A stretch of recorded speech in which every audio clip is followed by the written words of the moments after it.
Fabris, whose grandfather and father ran a Terrazzo business in Winnipeg. I don't ever remember not knowing about Terrazzo. It was our family business. My grandfather was one of those early artisans from Friuli. He started doing tile and terrazzo work in Winnipeg and in St. Paul, Minnesota in the early years of the last century. And the terrazzo business he started in Winnipeg more than 100 years ago is still going strong. And I always knew about how terrazzo was installed because my father made home movies in the 1930s of men on the job, and those films were often shown at family gatherings. The terrazzo process really hasn't changed over the centuries. First of all, a solid cement floor is poured and leveled.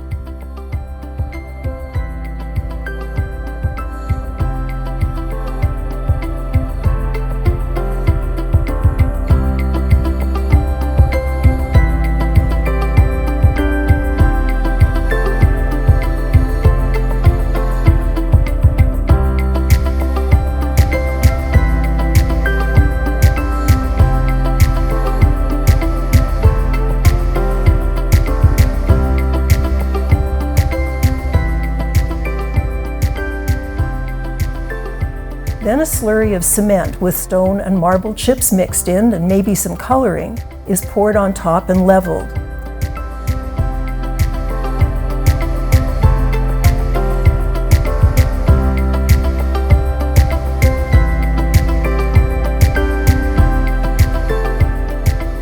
When I was growing up, my father was forever taking us to job sites to look at terrazzo installations, work in progress, finished jobs.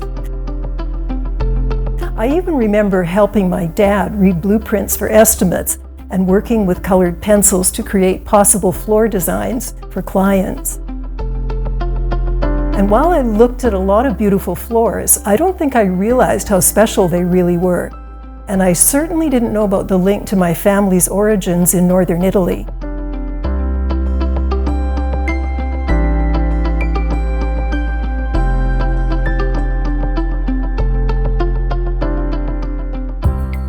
It's a labor-intensive and hence expensive process, usually only found in large public spaces like malls, office buildings, hospitals, airports. But the result is a beautiful and durable surface which will usually outlive the buildings in which it is installed.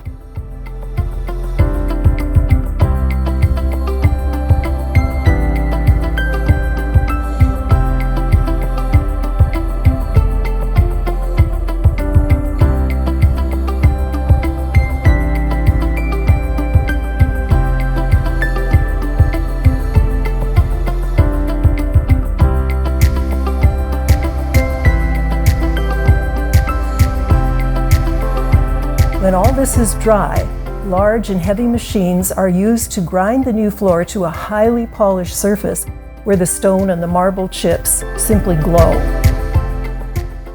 Today, resins and epoxies might be used instead of cement, and electric machines are used to do the grinding, but the same steps are followed. A North American innovation has been the addition of metal divider strips, which helps to prevent cracking and allows for the creation of complex designs.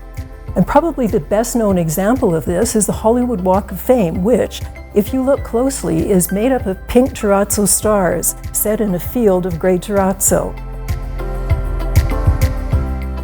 But you don't have to go that far afield to see beautiful terrazzo floors. Some of Victor Ghini's work can be seen right here in Kelowna at the Capri Mall and in the stunning green terrazzo floor at Immaculate Conception Church. I still get pretty excited when I see a terrazzo floor.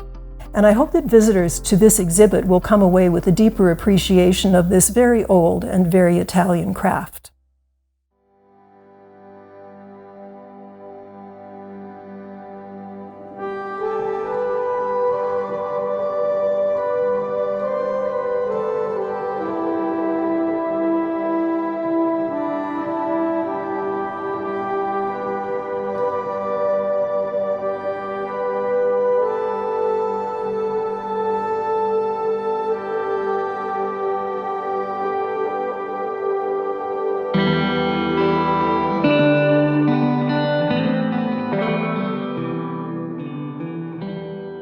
So my name is Douglas Rasmussen.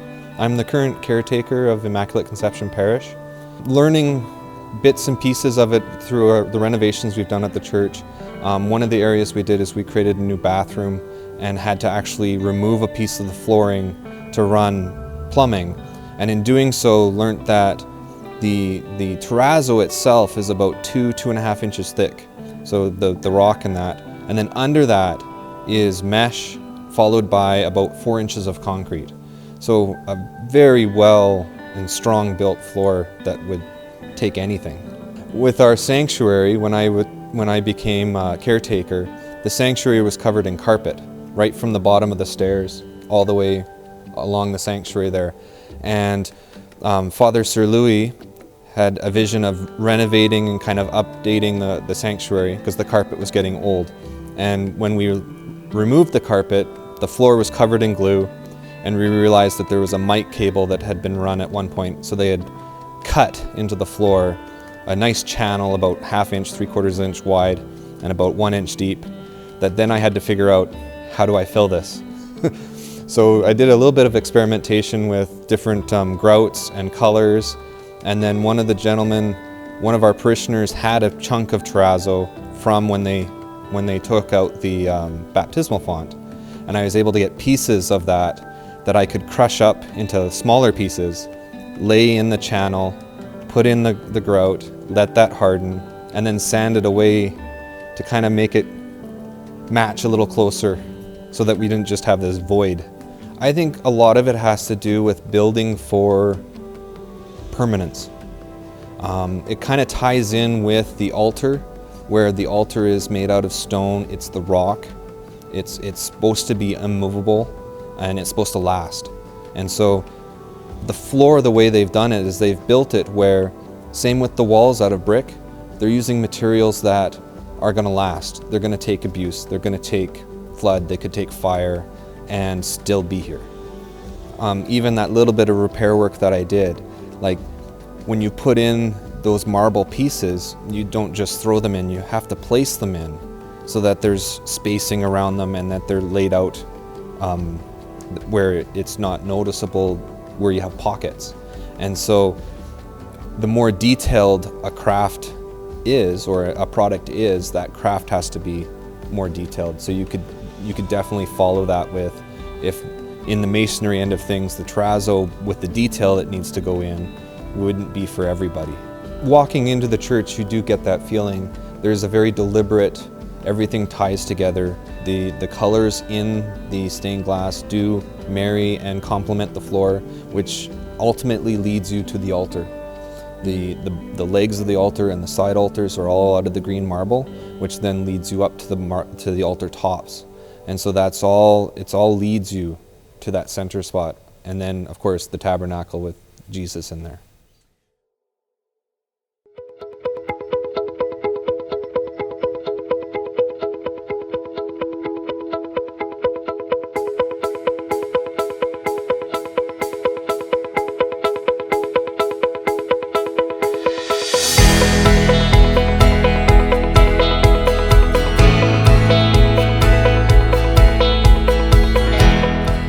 My name's Peter Boyd. I'm the franchise owner of Peter's, your independent grocer at Capri Center Mall in Kelowna.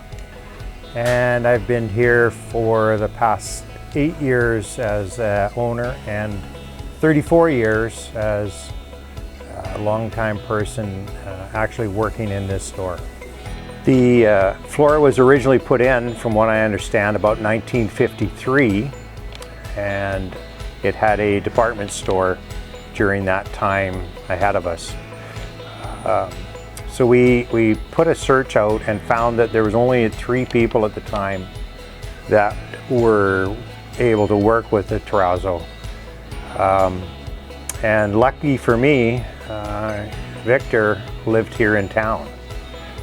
So we asked him to come in, freshen up the floors, and he brought in his big machines and he just lightly sanded the top off, freshened it up, nice and clean and fresh.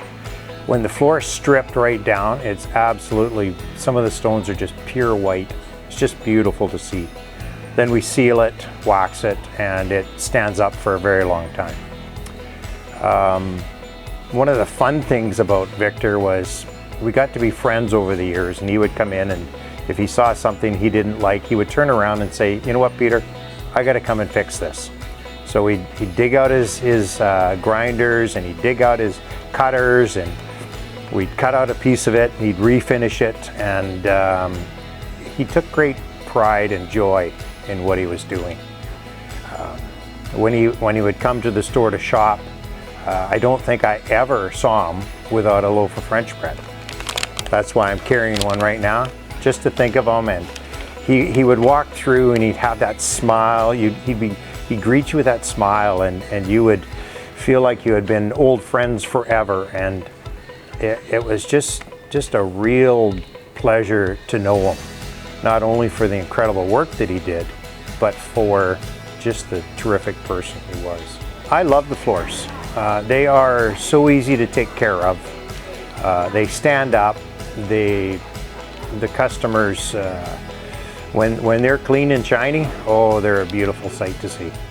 But it's been an incredible product for me, and as far as I'm concerned, it'll stay till when I'm long gone. Victor always had that twinkle in his eye that he knew what he did was going to last. He was happy to talk about it. He was happy to try and teach me a little bit about it, and the care, and how to look after it, and how to protect it. And it was because he believed in what he did. The floors, when he worked on them, he gave 110% every time. It just was his way of doing things. He was so proud of what he did, and he was always proud of what he finished.